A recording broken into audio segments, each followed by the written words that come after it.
Hi guys, welcome back to my channel. I hope you're having a great day so far, and welcome to today's video where I am going to be sharing all of my thoughts on the world's most expensive blush known to man. Of course, I'm talking about Sisley L'orchidee blush. It is an insane price point, £94.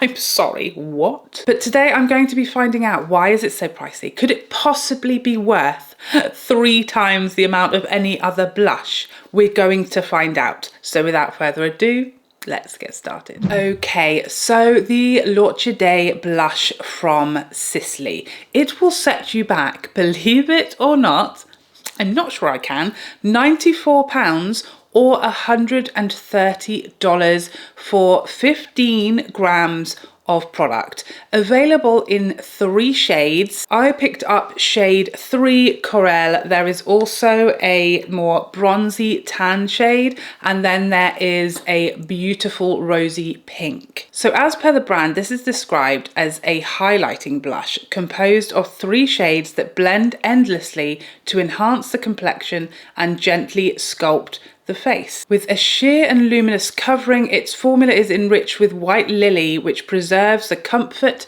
and softness of the epidermis.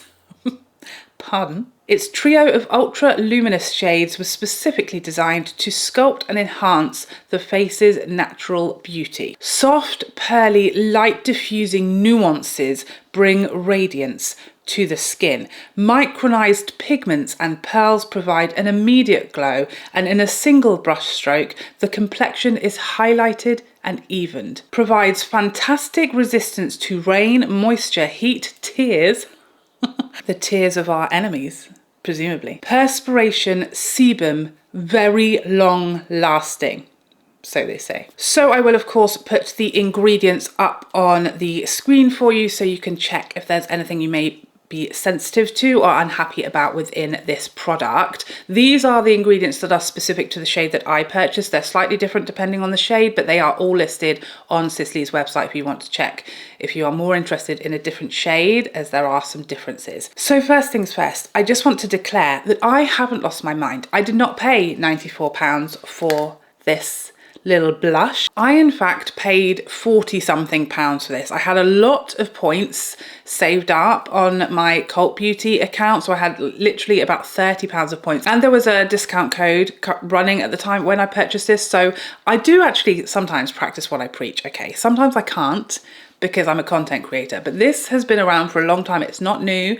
So I waited until I could get it at a price that I felt comfortable with. It was something I wanted for a long time, something I'd been curious about, but I did not want to spend £94 on a blush. So I waited for a discount, and I saved up some loyalty points, and getting it around the £40 price point felt like a massive win. Like I feel like I've robbed them blind, you know? So that description from Sisley sounds like an M&S description to me. It sounds like not only is this a blush, this is going to change your life, and that's how we're justifying that insane price point. One thing that I do want to talk about as far as justifying about half of that price point is the amount of product. Okay, a very generous fill size. So this has 15 grams of product in here.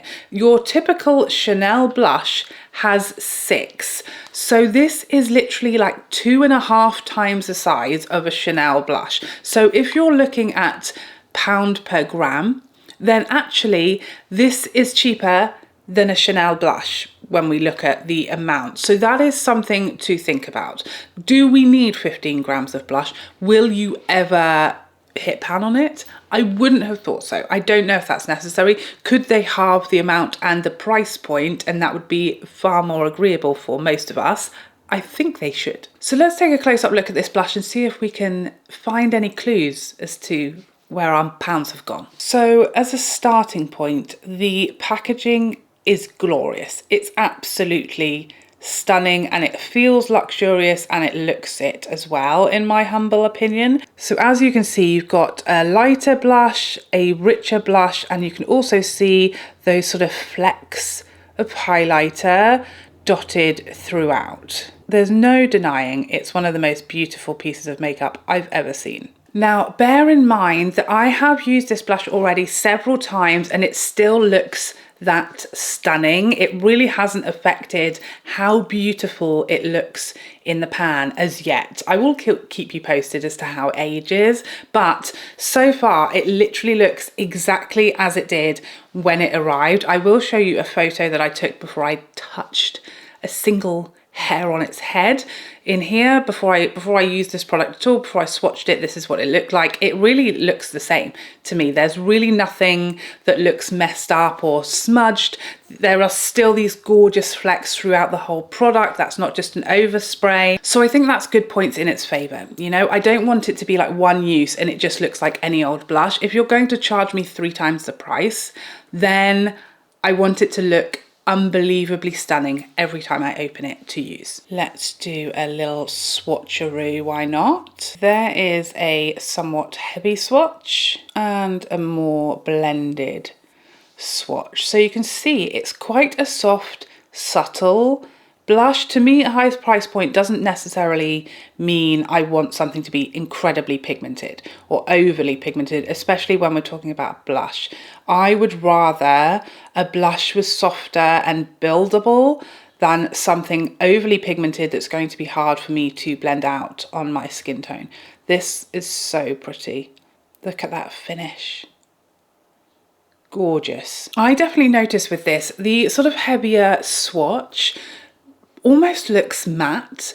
It's really when you blend this into the skin that the luminosity sort of comes to the forefront. When I first swatched this, I was immediately, my instant sort of first impressions based on the swatch was disappointment. I was a little sad that it didn't look more luminous. And then I used it on my cheeks for the first time and I really saw the luminosity start to come through. And I think that's just from blending the product together. You know, if you do a sort of swipe of a swatch, then, you know, you're going to get a lot of the 2 blush colors, which are more of a satin. The highlight sort of comes from this middle portion, and to get that and really get it blended on the skin, you need to blend it. So don't be put off if you first swatch these and think, oh, there's no glow there. The glow comes as you blend and buff it into the skin, as we'll see in a moment. So without further ado, let's have a look at this blush in action on my cheeks. Whoop. Okay, let's get all of this mop out of the way. Okay, so I'm going to be using my Sonia G Lotus Collection cheek brush today. I'm just giving this a good old swirl across the entire product. What I will say is there is a little bit of kick up. You can see some powder has kicked up there, not excessively, but there's definitely a little bit. Probably see I've used this 3 or 4 times at this point, and you can still see all those sort of speckles and flecks in there. So it does hold up quite well as far as the different products and finishes in here. It's not sort of gone after the first use. And I think given I've really swirled my brush in there multiple times and used it multiple times, it still looks stunning. So I think that's plus points, because you don't want to pay an insane amount of money for this blush and it to be so beautiful, but only for the first couple of times you use it. I want it to be this beautiful forever. Someone let me know if I get lipstick on my teeth, please. Okay, so I'm just going to start applying this, and I just think it is gorgeous. Never in my life did I think for a single moment that I would be going back for more shades. But I think I might be. I've got a little bit of the YSL bronzer on today, but no highlight, so we can really just see the finish of this blush. I think they do vary a little across the shades. That's what my research told me when I was picking my shade. This one has, you know, a fair bit of glow, but there is zero sparkle or glitter. It's so smooth. It just has the prettiest bit of light to the finish. And there you have it. I don't need to build this up. With a good old swirl of my brush, it just gives me the perfect amount of blush. I think it's so pretty. It's just stunningly beautiful. So soft focus, but so luminous without ever going into looking like a highlighter. It's exactly what I was looking for as far as the finish. This is like all of my dreams come true with the finish. I don't necessarily want it to look like I've put highlighter all over my cheek. I don't want shimmer. I don't want anything that's going to enhance texture. I just want some soft luminosity, and that's exactly what this blush gives me. It's effortless, it's flattering, it's gloriously beautiful, in my opinion, my humble opinion. What do you guys think? Is she worth £94?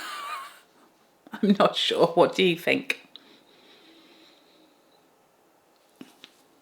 I mean, if you don't like it, it's your lucky day, isn't it? Okay, so finally, I just want to show you a few comparison swatches with this blush. First up, let's swatch the Sisley. Next to it, I thought it'd be helpful to swatch an Hourglass blush because that is another formula that has quite a bit of luminosity and that lots of people love. This is in the shade At Night. It's not necessarily a similar shade, but I just want to show you the difference in the finish. And then I'm going to swatch Pat McGrath's Desert Orchid. I think this is much more glowy, more sort of shimmery. I'm actually just going to build that one up because it's quite a bit lighter. I think you can see the extra sheen there in Desert Orchid. Bit glowier, I think. And then finally, not a similar colour, but I thought I would swatch one of the RMS blushes next to it, just because that is probably the glowiest, or one of the glowiest blushes I have in my collection, to see the vast difference. Now that is a glowy blush. You see how much glowier the RMS is than the others. So I think finish wise, the most similar to the Sisley is the Hourglass ambient lighting blushes. They have that bit of soft luminosity that kind of builds the more you blend and the more you apply. You can get a bit more luminosity on the skin. This blush is stunning. I think it's absolutely gorgeous. It was exactly what I hoped it would be. It's super natural. It looks like it's just melted into your skin, like you were born like that, with the most glorious glow that is so soft and elegant and pretty. I feel like it all sort of fits the package. Do I think it's worth £94? Is a very hard question to answer. I always struggle when people ask me, is it worth it? Do you think it's worth the money? And to me, that's impossible to answer for anyone but yourself. To me, this is totally worth it, especially for the price I got it for. I don't feel disappointed at all. I don't feel like I wasted my money. I am incredibly happy with the product, the amount of product, how luxurious it feels, and exactly how it looks on the skin. So to me, it was absolutely worth it. To the next person, it would absolutely not be worth it, depending on how much money you like to spend on makeup, what your other priorities are, etc. It's going to either be worth it to you or not. So I can't say if it's worth it to you. What I can say is it was worth the price that I paid at a massive discount. To me, I think it's absolutely stunning. Did I think for a single moment in my life that I was going to go back and purchase a second shade of this? No, I absolutely did not, but I am going to. I definitely want shade 1 now, and I would probably pay full price for it to get it if I couldn't get a discount, but I can always get a discount, okay? I can always get a discount on permanent makeup that has been around. There's always cheeky discount codes available. There's always some loyalty points. 100% take advantage of several and get this reduced as much as you possibly can. You never have to pay the full price for these products, I'm telling you. But I am absolutely in love. I just think it's stunning, super gorgeous. As I said, the Hourglass blushes, if you want something similar but at a much lower price point, bearing in mind you will get a lot less product in there. In Hourglass's full-size single blushes, there is 4.2 grams, so almost a quarter. So while it has a lower price point, it is actually far more expensive per gram. It's not maybe as expensive or as much more expensive than other blushes in the luxury category than you might think. It's just a lot more product in there. But the Hourglass, if you just want a smaller initial amount of money to spend up front, they do have a similar finish to them. They obviously don't have as much of a luxurious packaging and they don't have as much of a beautiful appearance to them, but if none of that matters to you and you only want the smaller amount to spend up front, then these are the closest as far as the finish, the amount of pigment and all of that good stuff. But there you have it. Those are all of my thoughts on the world's most expensive blush. I'm desperate to know what you guys think about this. Do you think that price point is just insanity? Would you ever spend that on a blush? Have you purchased one of these blushes? Do you think it's worth it? Was it worth it to you? How happy are you with your product and what you paid for it? Let us know all of your thoughts in the comment section down below. But thank you so much for joining me today. I hope you enjoyed this video and found it helpful, and I would love to see you in the next one. Otherwise, take care for now. Bye bye bye bye bye.